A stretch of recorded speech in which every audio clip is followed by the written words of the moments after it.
Hello dear students. So, we are discussing the gradient drift. The objective of gradient drift is to understand the plasma motion in a realistic magnetic field. What is a realistic magnetic field? Realistic magnetic field will never be uniform and will always be curved. It has to be curved to obey the Maxwell equations, right. So, we will continue our discussion of, we have derived an expression for the gradient drift which is V del B, the gradient drift as minus plus V perpendicular RL by 2 BZ dou BZ by dou Y along x cap, right. So, we have understood what is the approximation that we have used for this, for obtaining this expression, right. Now, the lines of force in our last discussion were assumed to be coming out of the plane of the paper, and we have also defined the gradient. Now, let us say if the lines of force are not straight, but they are curved. So, you have a line of force which is curved like this, right. Now, what will happen in that case, right. So, if they are moving from, let us say if they are moving from north to south, what will happen? How will the plasma motion be different in this situation? Now, for this, let us consider the magnetic field B parallel to the phi cap direction. So, you are looking at the cylindrical coordinates now. So, let us say we have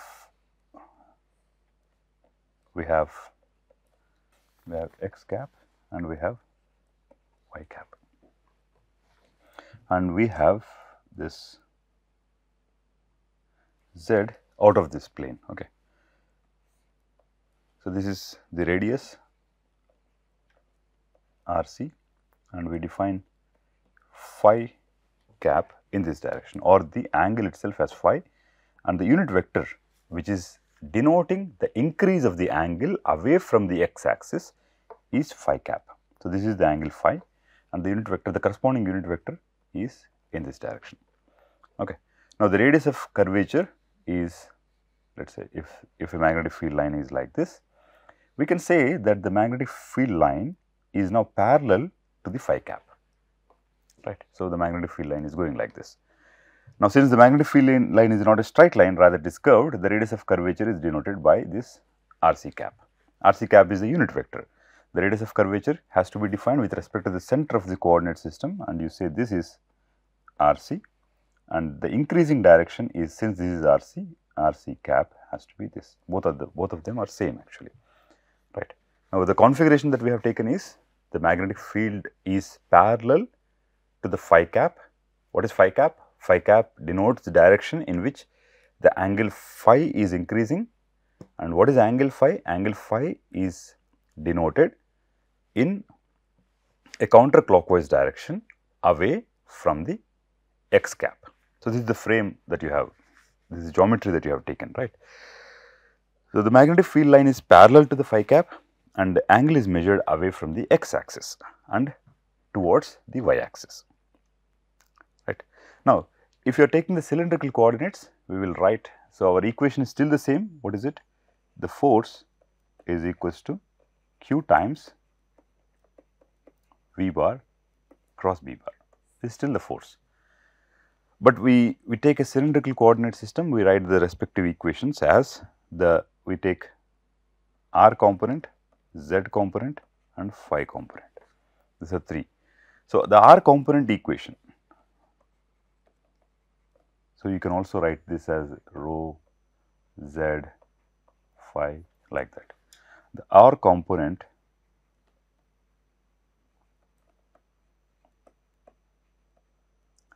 so, if you take any basic mathematics textbook and refer to cylindrical coordinates, you can get these equations, the derivative, how they are written in different coordinate systems. So, we will write m times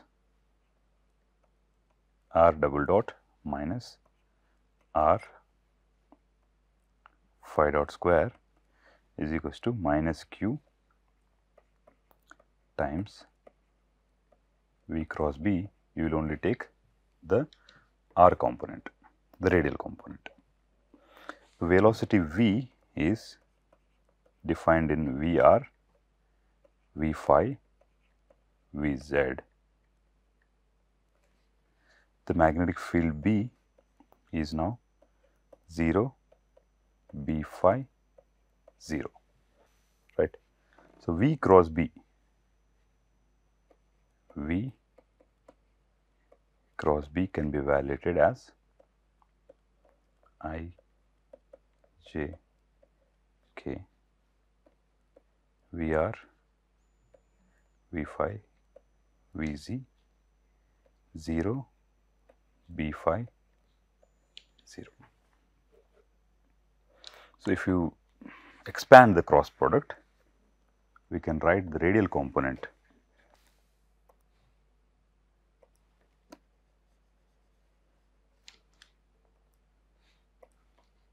the choice of unit vectors could be r cap, phi cap and z cap.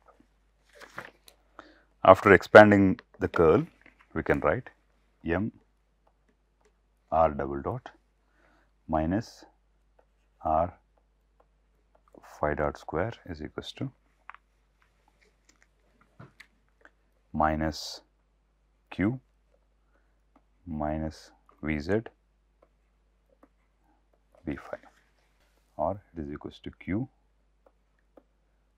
Vz B phi. M r double dot is equals to q Vz B phi plus m r phi dot square. So, r double dot is dimensionally equal to ma. This is equals to the acceleration, right. So, what you have is the momentum equation, which is ma, the force, is equals to sum of the component due to the magnetic field and a component due to the magnetic field which is along phi cap, right. So, this is the acceleration term. We understand this much, right. What have we got? We have got a term which is because of the magnetic field and mr phi dot square, and if we write the z components, m d Vz by dt as minus q Vr B phi. So, because of the curvature of the magnetic field, we have got an additional term. So, inhomogeneity in the magnetic field now appears through B phi, right. That is the basic idea.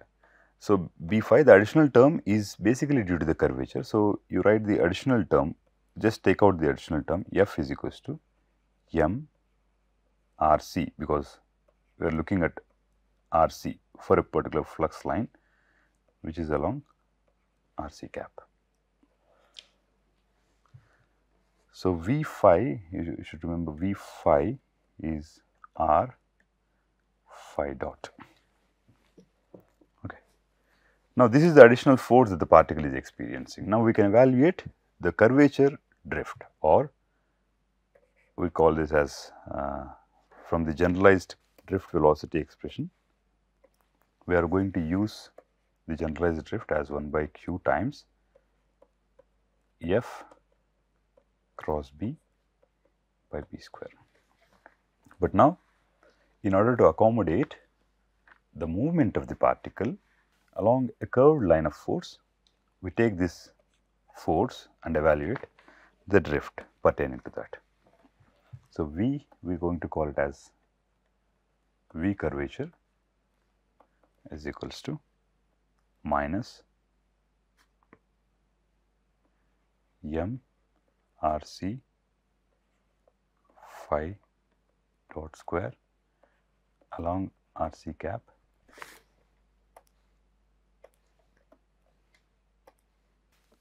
times B phi divided by B square q, right. Now, this velocity V phi is nothing but r phi dot, which can also be called as the parallel velocity because it is along the phi direction, right. So, we can write V curvature is equals to m V parallel square by q RC times RC cap times cross B by B square. This is V curvature. This is the curvature drift velocity. Now, what you see from here is that the curvature drift velocity is dependent on the charge. So, it will be in different directions for different polarities of the charge.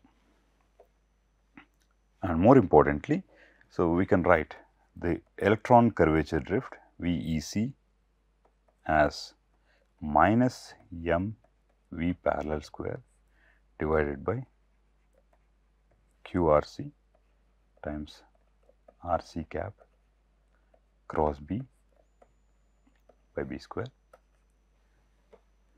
The ion curvature drift as mi V parallel square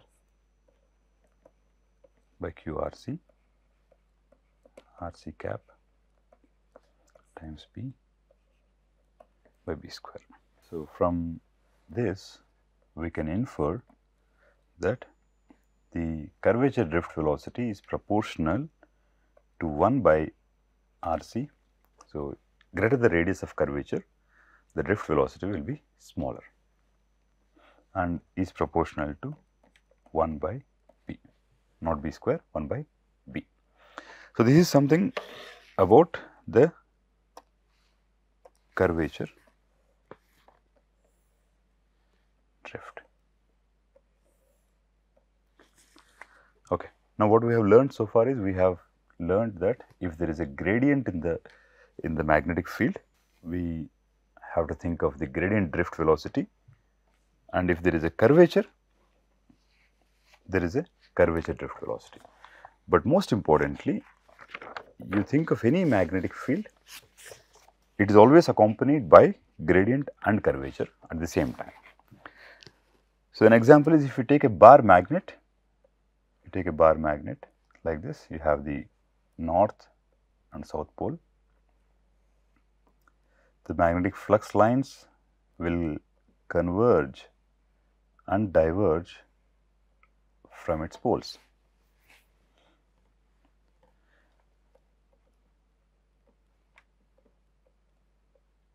Right.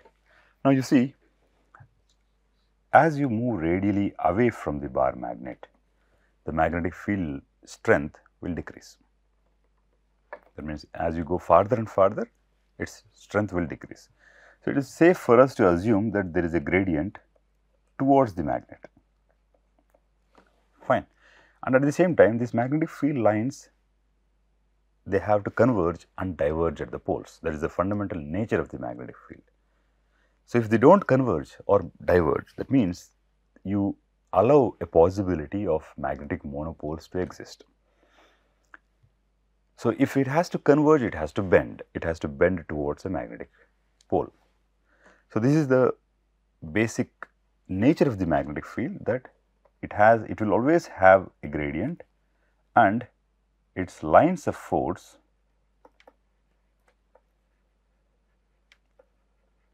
are always curved.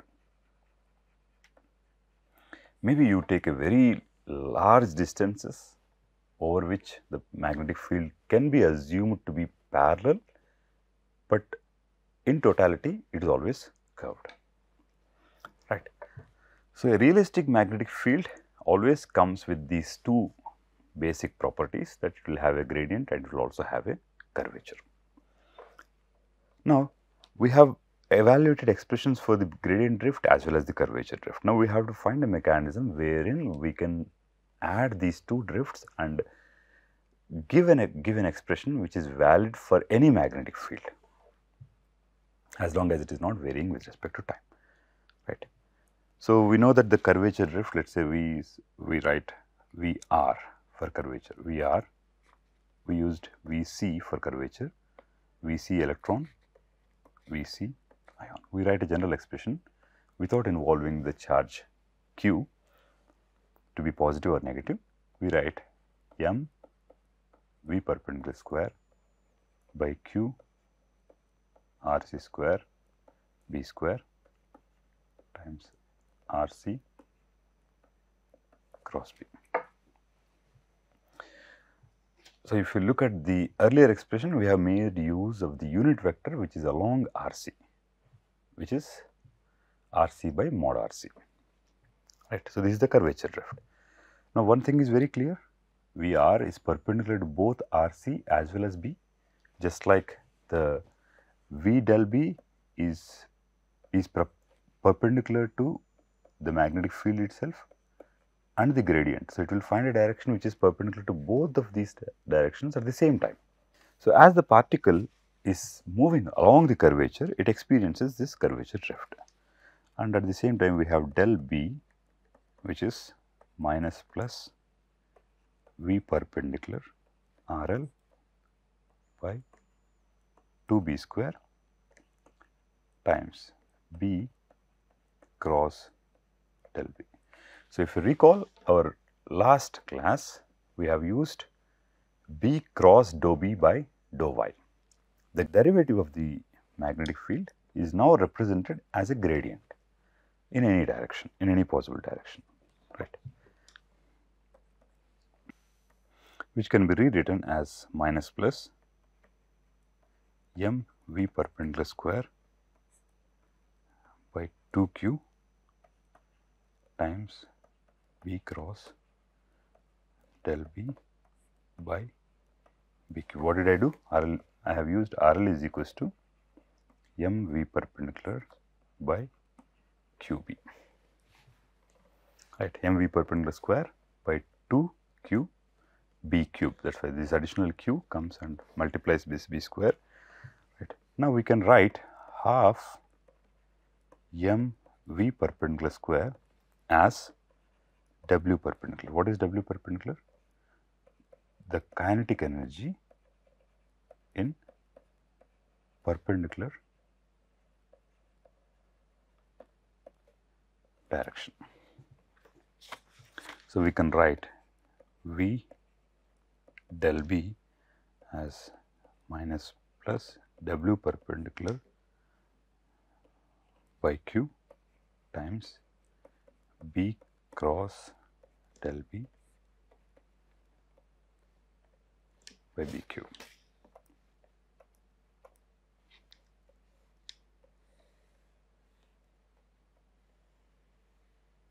So, what is the total drift the particle experiences? The total drift we can write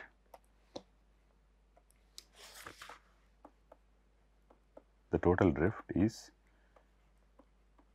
V del B plus VR.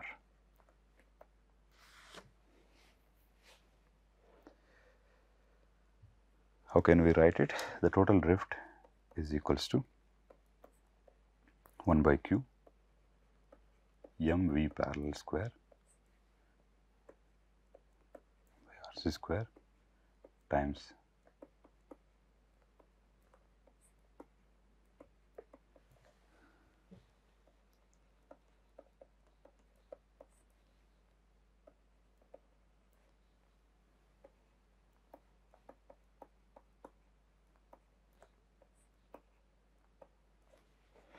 right.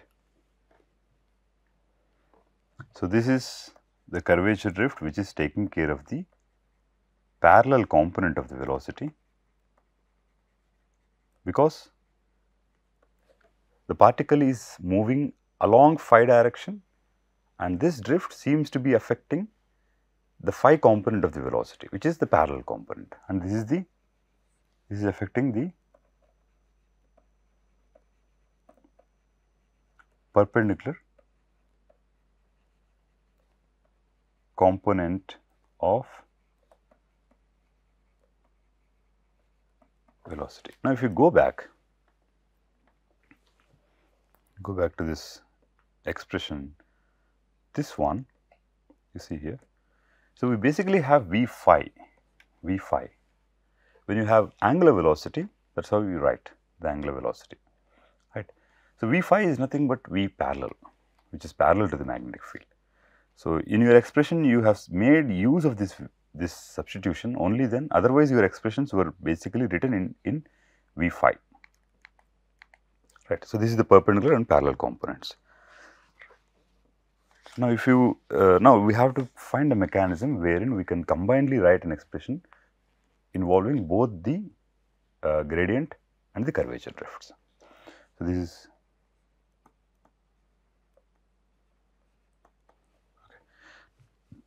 now for this let us take a geometry.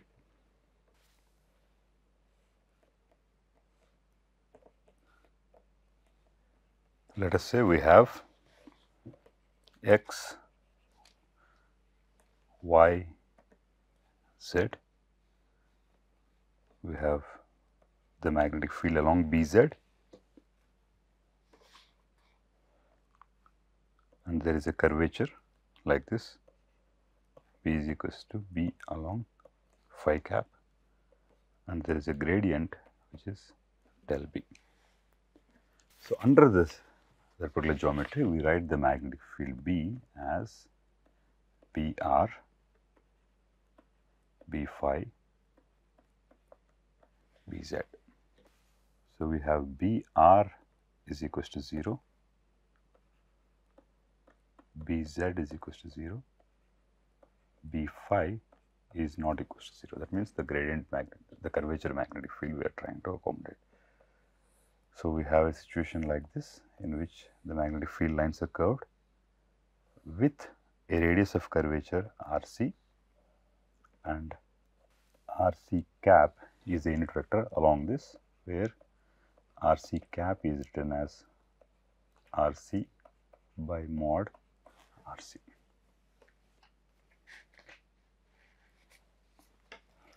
Right. So, if you look at this, so the coordinate system is you have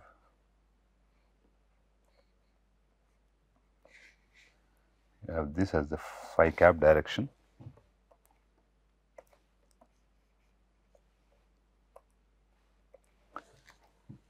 Let us say take a point. So, this is along the curvature, let us say this is along phi cap and this is r cap. So, we can write B as B phi varying along r directed along phi. So, as you move in the r direction, in this direction, you will encounter lesser and lesser number of flux lines, but all of them are moving in the positive phi cap direction. So, this is the positive phi cap direction, right. So, thus you have accommodated the provision of gradient as well as curvature. So, this coordinate system is not actually representing the movement of the flux lines in the positive phi direction. I will try to redraw it. So, this is the direction, right. So, this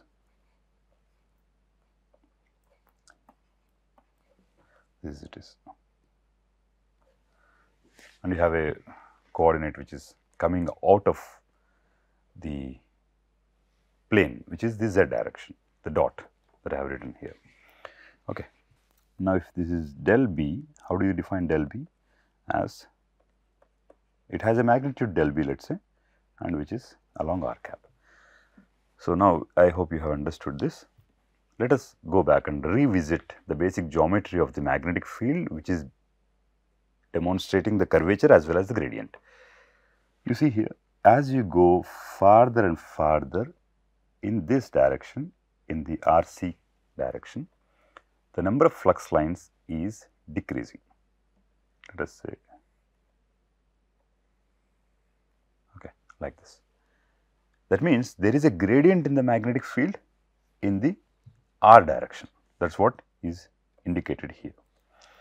But what is the direction of magnetic field? The direction is along phi cap. Now, if you are wondering what I am actually doing, we have obtained expression for the total drift. This is V total. The total drift is this. The first part is given by the curvature and the second part is given by the gradient. Now, if you look at it carefully, we have obtained these two expressions individually by considering different geometries of magnetic field.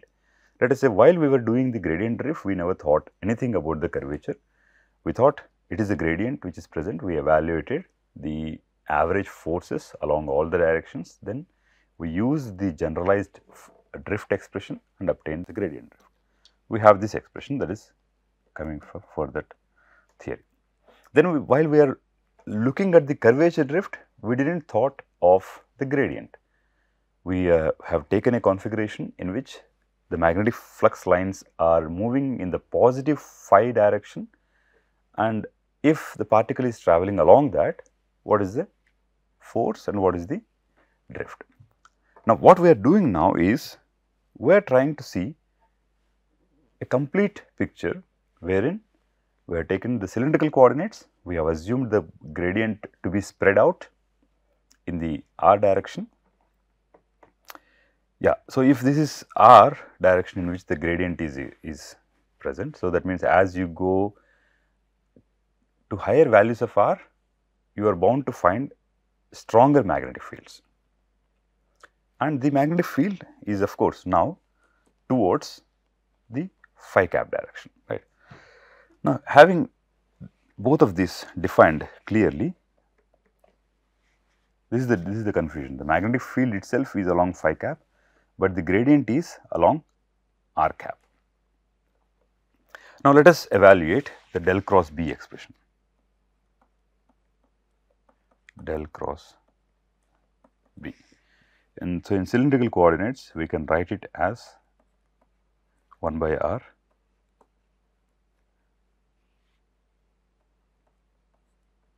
dou Bz by dou phi minus dou B phi by dou z along r cap plus dou Br by dou z minus dou Bz by dou r along phi cap plus 1 by r dou by dou r of r B phi minus dou Br by dou phi along z cap. How did I get this? This is the expression for curl or del cross B in the cylindrical coordinates. This is a general expression. What we are going to do is we are going to substitute this configuration of the magnetic field into this, and then we will try to see how we can get a combined expression of drift in a realistic magnetic field. So, this is how we write del cross B in the cylindrical coordinate system. We will try to make substitution of this geometry of magnetic field into this expression and try to see how we can write a single expression which involves gradient as well as curvature drifts.